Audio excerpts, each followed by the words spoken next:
All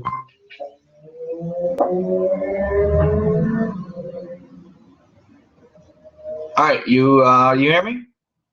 All right, we're good to go. Let's get this started. First of all, I'd like to thank QallOut and to Marin for being here to debate this topic of white privilege in America. To get started, obviously, we're going to get into what that means, having white privilege in America, and if it does exist. I mean, I want to start off. I really believe the wording of this debate is really backwards. The way that it should start off is you're making the claim that there is white privilege in America. It should start off with you making the case that white privilege does exist in America, because it doesn't exist until you make a case that it does. It's not obvious that it exists, and now I have to make a case that it does not exist. It's the same way you have to make a case for anything. The one who's making the claim that something exists would have to make the case. But I have no problem going ahead and getting started. Now, let's get started with what is white privilege. White privilege, there's a number of books on it, and one of the most known books was by Peggy McIntosh. White privilege, she explains, is an invisible package of unearned assets which I can count on cashing in each day, but about which I was meant to remain oblivious. White privilege is something that people don't know that they have. It's just there. It's inherent. It just exists, and it's impossible to avoid. Whether you like it or not, you have it. Now, the reason why I think that white privilege is really being pushed right now by the left is for the last number of years it was racism. Racism was being pushed. Now the numbers are coming out that obviously there is no systematic racism in the policing, in the jail system. Now it's coming. Now that it's being shown that racism isn't there, that nobody's actually thinking or doing or any racist actions. Now it's just inherent white privilege that everybody is inherently, so to speak, racist. Now I guess with a nod of the head, do you agree or disagree with the fact that racism and white privilege are different? Is racism, white privilege the same thing? I mean, really, they try to draw this thin line that white privilege and racism are two totally different things, but I don't see how that's really possible. Because also, if you go into Peggy McIntosh, she goes further explaining how where white racism stems from, that it stems from our forefathers, that it's forefathers, from the founding fathers, from the writing of the Constitution all the way till now. Tim Wise goes into explain that's what white privilege is. So that it's ingrained in us, whether we like it or not, we have it. It's our backpack that we could cash in every day. I'm going to let you have your 3 minutes to explain if you agree with that is what. Okay, this resolution, I just need to prove that basically there is such a thing as white privilege. My argument here is actually a really simple one, that white privilege is an inherent side effect of racism. White privilege isn't like just a function of racism. It's basically like the reason for racism. I think we can all agree that racism is real and that it does exist. Right?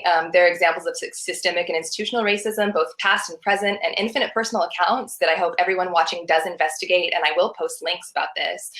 But for this debate, I'm going to narrow my focus to the racism that has been proven to presently exist in professional situations. And I apologize in advance because this information is like really depressing. So a study found that government workers in predominantly white cities and counties were likelier to respond, and to respond more politely, to fictional emails from Greg than from Tyrone, even when both Greg and Tyrone were identified in their email signatures as real estate agents from that community. It's easy to notice that this is racism against the fictional Tyrone, but what about fictional Greg? His privilege is that he received more numerous and more polite replies. This probably made his fictional schedule easier to plan, boosted his fictional confidence perhaps, real benefits accrued to Greg that Tyrone did not get. Next, a study from Wharton, Columbia, and NYU business schools similarly found that professors were more responsive to white male students than to female, Black, Hispanic, Indian, or Chinese students in every discipline across all types of universities. Again, it's easy to point out that fictional Maria and fictional Santosh were victims of racism, but what about fictional Brad? He had the privilege of getting responses at a rate nearly twice as high in some disciplines. Getting an email back from a professor or a potential mentor is a privilege. Finally, 2 large studies by the Harvard Business Review found that coworkers rate non-white managers as less effective when they hired a non-white or female job candidate instead of a white male candidate. So, for example, a woman of color promoting another woman of color would be perceived as less competent, less skilled, and receive lower performance reviews. This is quoting directly from the study. It didn't matter whether white male managers chose to hire a white male, a white female, a non-white male, or a non-white female. There was no difference in how study participants rated their competence and performance. All managers were judged harshly if they hired someone who looked like them, except the white males. I think it's worth noting that most study participants were white. The white managers were privileged here, but they are also the gatekeepers, because this is a Harvard Business Review study with a huge data set, and it was found that this existed. Racism can be proven and observed. Racists don't just hold their views in a vacuum. They treat white people better. A racist could be your teacher, your elected official, your boss. Seeing as how white people hold most of these aforementioned positions, whether or not they treat white people better has a real impact on the lives of the people that they comparatively then treat worse.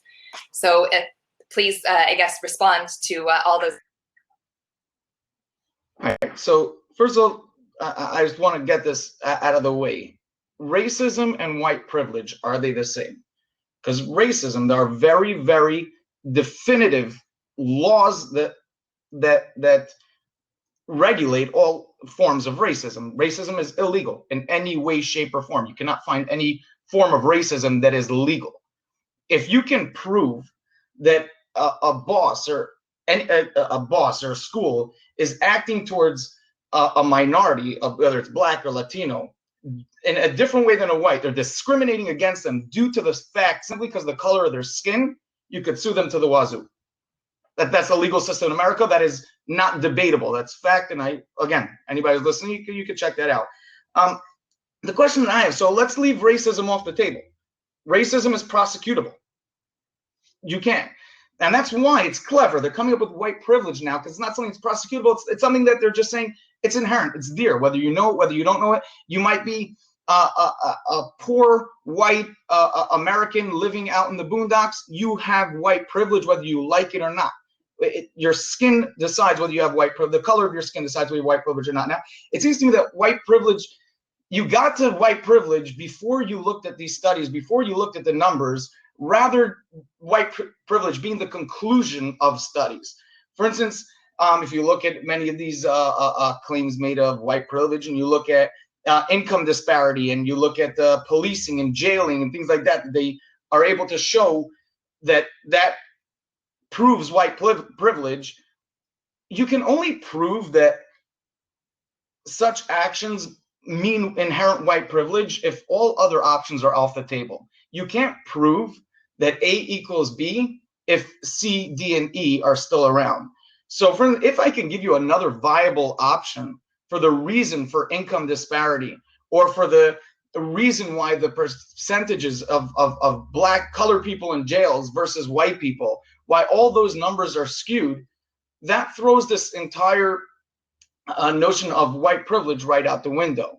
So the way the fact that these studies are coming and saying that because of whether it's income inequality, or whether that it's the disparity of the colored people in jail, that proves white privilege. That just doesn't make any sense. You can't prove it if there are other viable options. For instance, look at dropout rates, look at single motherhood. Those would play more of a factor, play a bigger role in whether somebody is wealthy or poor in America than the color of their skin.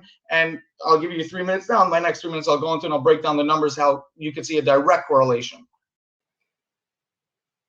Okay, I just want it noted that you didn't address any of those proof of racism that I put forth, all in the employment situation. One of the reasons that I was so motivated to do this debate is one of the companies that I used to work for was really racist. I think I can just say it. They got sued for it. It was Abercrombie and Fitch. I was a recruiter for Abercrombie & Fitch, recruiting people to work at the stores. And one of the things that they would tell us is that the person needed to have the right look to work in the front, to even really work in the store at all. Like how you're saying racism is always prosecutable. How can you prosecute somebody if a recruiter is told not to look for you? That's not prosecutable. How is it prosecutable if a professor fails to email you back? That's not prosecutable. I think that you're trying to basically, this idea of like a Schrodinger's racist, like this racist person that has these poor opinions of non-white people, but that somehow those opinions don't actually carry over into that person's actions and actually impact non-white people in a bad way and white people in a favorable way. That I just read about in the newspaper recently about this professor at Virginia Tech that was at the Charlottesville rally, one of these like openly Nazi guys, what he taught. But do you think that the white students in his class are getting a better grade, or do you think that the students that are not white in his class are getting a better grade? I mean, come on. Like, I think you can't say that these racist people hold these views in a vacuum. They are actually impacting the people that they deal with on a day-to-day basis. And like the Rage Against the Machine song says, some of those that join forces are the same that burn crosses. So it's definitely impacting the community that the people live in and work in if they hold these views. Again, I just want to note that you didn't address any of those specific examples where the white person in the situation is privileged. A professor calling you back, getting the a reply from an elected official, or I think it was in this case, a person who works in the community, like a library administrator or something like that, were some of the cases in the study that I mentioned.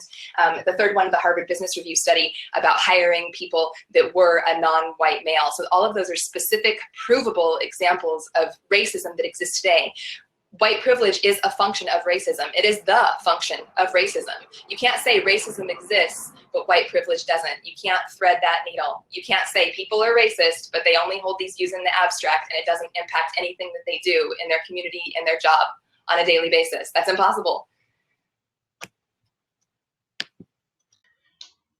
First of all, thank you so very much for bringing up your story. First of all, whatever happened over there, I don't know the details of the story that you went through, and it's horrible. But that's exactly it. They got sued. When you can prove that it happened, there's a system in place. You get sued. You get penalized. Anytime you can show that it's happened, you can get sued. You get penalized. But to just go out there and say, because I can show you 3, 4, 5, 6 cases, and I agree, racism exists. It did, and it always will. I don't see how racism will go away. People are evil. People will be killing people. People will be stealing. Racism exists. I agree. Anybody who disagrees with that is just a moron. Of course and afactual. Of course it exists. But to say, because there are 4 or 5, 6 cases, that now every single white, whether they feel it or not, whether they might be from the poorest to the wealthiest, have an inherent advantage, unearned advantage over a person of color, saying that a poor white person born into a poor white family is inherently more advantaged than a rich black kid being born into a wealthy black family, because you have a story of a school somewhere that a teacher was racist. That's illogical, and to derive that conclusion from those cases makes no sense. It just makes no sense. But I want to get back also. You're pointing out a very small part of white privilege, because white privilege, and as per the books and the studies done from these professors proclaiming that white privilege exists, for example, here, let's go to Peggy McIntosh. If I can, if I wish, arrange to be in the company of people of my race most of the time. That's white privilege. I can go shopping alone most of the time, pretty well sure they will not be followed or arrested. That's white privilege. I can turn on the television or open the front page of the paper and see people of my race widely represented. That's white privilege. You're pointing out a very small thing that, hey, there is a case where black was discriminated against, hence giving the white a privilege in that case. 100%. In that case, the white is more privileged than the black. But to say every single white inherently has more privilege than the black just doesn't make sense. And if you're going to say, based on that, then the Jewish people in this country should be doing very, very, very bad, because the same way there's racism there's also rapid anti-Semitism in this country and has been since forever. So if you're gonna show that the outcome of where people are and their status is due to how they were, there are cases of racism, there are cases of anti-Semitism. How come the Jewish people, the poverty by the Jewish people, and the single motherhood rate by the Jewish people is not where the black is? Okay, I'm not talking about any of these things about single motherhood or poverty. This isn't anything that I have mentioned, and that I don't really know where that comes from, because those are very, very complex societal things that have to do with way too many moving parts than we could talk about in a 30-minute debate. So what I'm talking about specifically is this idea of racism. They basically are the same thing. That racism does exist, and that if you were to say you've been experienced bias, or that I have experienced bias, I certainly have, being a woman. So I think that everybody experiences some kind of bias, right? I don't think that's what white privilege really says. White privilege doesn't mean, oh, every white person, gets this backpack full of money when they're born. That's not what it is. What it is if you are a poor white person and you're trying to become educated by perhaps emailing a college professor so that you can be mentored, they will likely email you back if you are white. If you are a poor person who is not white, who the names that they picked were Black, Hispanic, Indian, and Chinese, if you have a name that sounds like it's stereotypically one of those names, you will be less likely to be emailed back by a large margin. That is a benefit that accrues very specifically to white people with white-sounding names only. And also, this idea of you can litigate discrimination, frankly, I find that ridiculous. I worked at Abercrombie & Fitch for many, many years and witnessed these systemic abuses for many, many years, even complaining about them. And they weren't sued until many years after I quit. Most of the people that were most solidly impacted by their policies didn't recover any damages, weren't even allowed to join the class action lawsuit. So you can't. That's not true. You can't sue somebody who is rude to you. You can't sue somebody who doesn't email you back. You can't sue somebody who doesn't give you the job if they give you other reasons for not giving you the job. And that's why this is so insidious. And that's why I think also this is something that it really has to be equated with exactly racism. If racism is real, that means that the people who are racists are treating the non-white people worse, which the flip side of that is that they are treating the white people better. A direct synonym for that is they are privileging whiteness, which is white privilege, right? Please address the studies that I have talked about. I would really like to hear your opinion on them. So right now, you basically just agreed that the white privilege that is being pushed by the left and by all these authors with PhDs in this said topic, you are disagreeing with them, and you have your own definition of white privilege.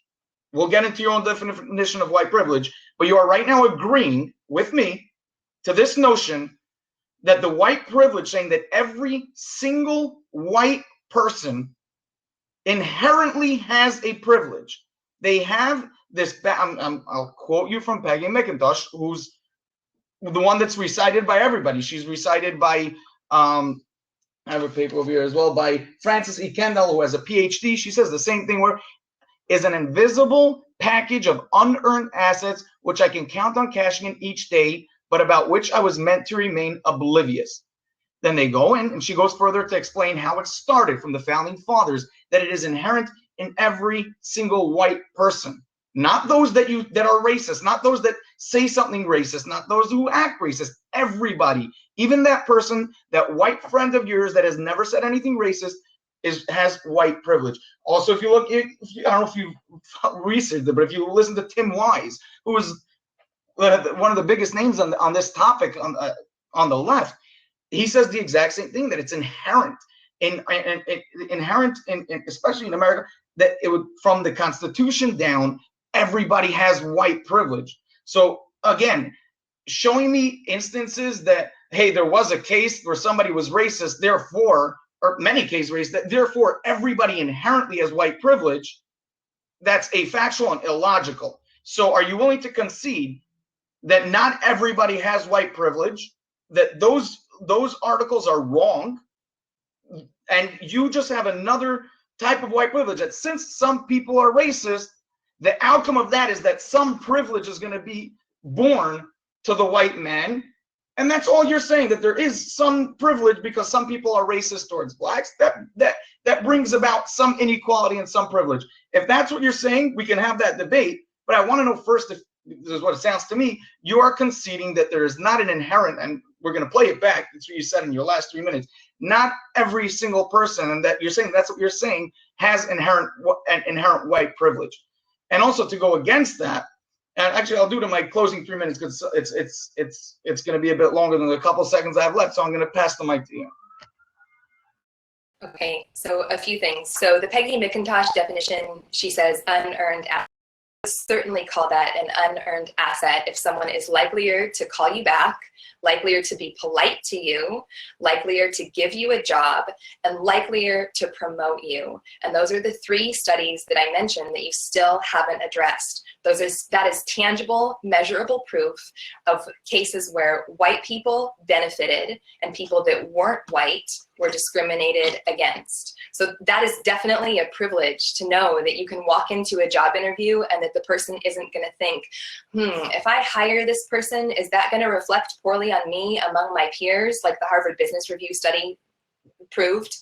If that's a privilege, to be able to email somebody that works at a library or that works in your community and have them respond to you, that's a privilege. To be just recruited off the street for a job. I know for sure that I got my job at Abercrombie & Fitch because of the way that I look. They told me so. And part of the way that I look is white, like the people in the catalogs. So that's absolutely a privilege that is not earned. I didn't do anything to earn that job at all. Somebody picked me off the streets. So that's absolutely privilege. The resolution says there is no such thing as white privilege in America. And I've given you 3 very specific examples of where it's been studied in a rigorous manner, in addition to my own personal anecdote, where there can be seen that there absolutely is a white privilege, and you haven't addressed those. One of the things that you keep saying is this idea of only racists benefit from it, but I don't quite understand that, because if you said the white friend of yours might benefit from white privilege because they're racists. Again, you need to address this idea that I talk about, where people that are racist aren't just racist in a vacuum. If you're a racist kindergarten teacher, you're going to treat the white kids better. If you're a racist college professor, you're going to treat the white kids better. If you're a racist human resources manager, you're a racist cop, if you're a racist whatever job you are, you're going to treat white people better, and that always can't be litigated against. And in fact, there's so many barriers to litigating against that, as given by the example that I talked about. Mounting a class action lawsuit, mounting a hiring discrimination or promotion discrimination lawsuit is an intense, difficult, extreme process that most people, in fact, choose to avoid for fear of retaliation.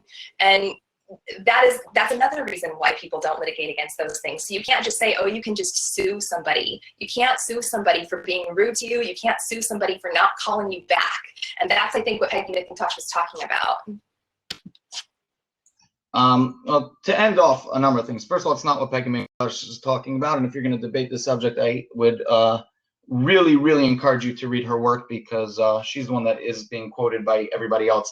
However, getting back, you're making the case that racism brings privilege.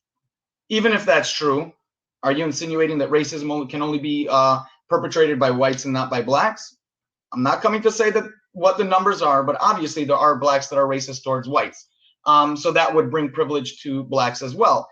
In the cases where racism, where people are racist, white are racist towards blacks, will it bring some privilege right then? Yeah, obviously. If there's a store owner that's looking to hire, and he's only willing to hire, he's a racist and only going to hire whites, he's going to hire me over a black. That brings a privilege right there. But when the topic of white privilege isn't a specific case and instance, because if you're going to go into cases and instances, then you can go into the other side. If there's a black store owner who's a racist, which I think anybody would agree that blacks can be racist towards white, that is a racist, that would also bring a privilege to the black person.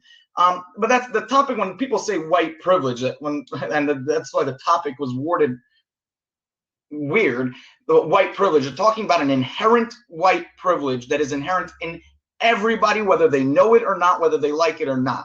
And again, I would really encourage you, if you're going to debate this topic, to really do the study and read the works of those who promulgate this lie. Now, I want to end off that even on those, you're going to want to call those privileges, I would take not being hired over that. I would take a black person being hired over myself, a white person, any day than a couple of advantages that black people have over whites in this country. What are they? Well, in police shootings, whites are more likely to be killed than blacks in the same circumstance, according to Professor Peter Moskos of the John Jay College of Criminal Justice of CUNY. As early as 1994, the DOJ surveyed felonies in 75 largest urban areas and lower prosecution for blacks than whites.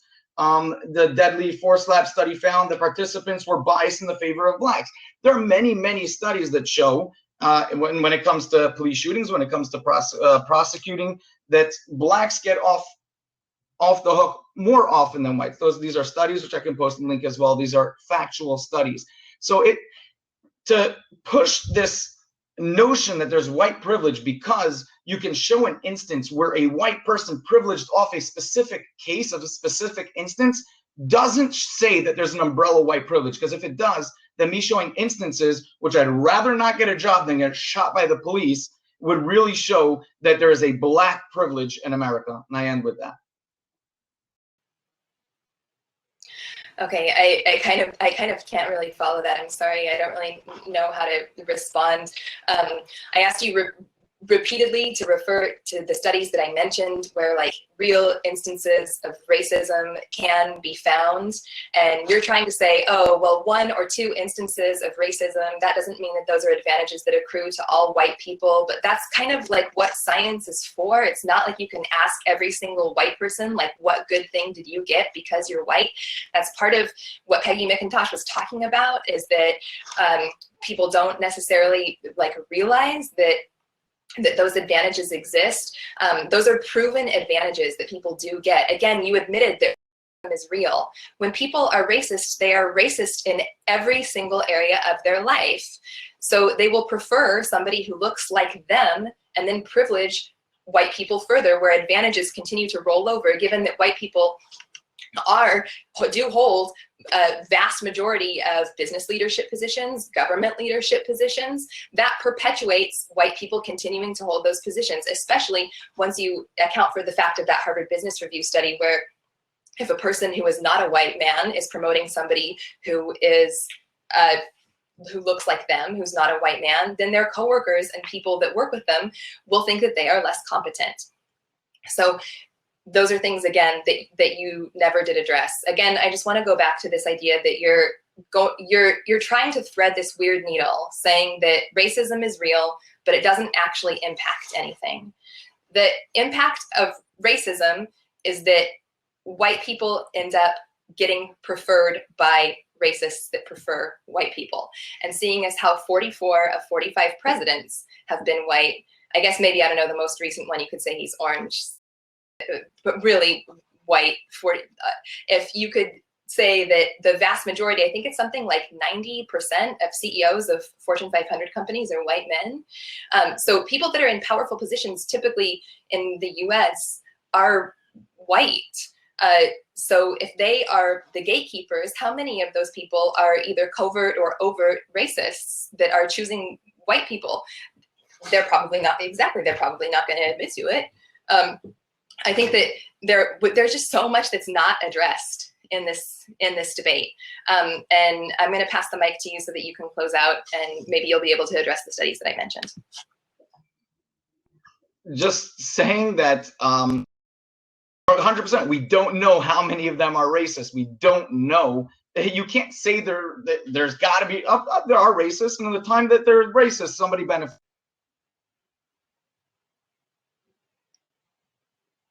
Okay, so yeah, I know you got cut off. So I think that that alone kind of closes it for my side, because the resolution, the wording says there's no such thing as white privilege in America. And you're basically admitting there that, yes, there is such a thing, that people will be racist. And the flip side of being a racist, which I think that racism is a systemically loaded term where the group that is in power is the group that is the racist side. So I think that basically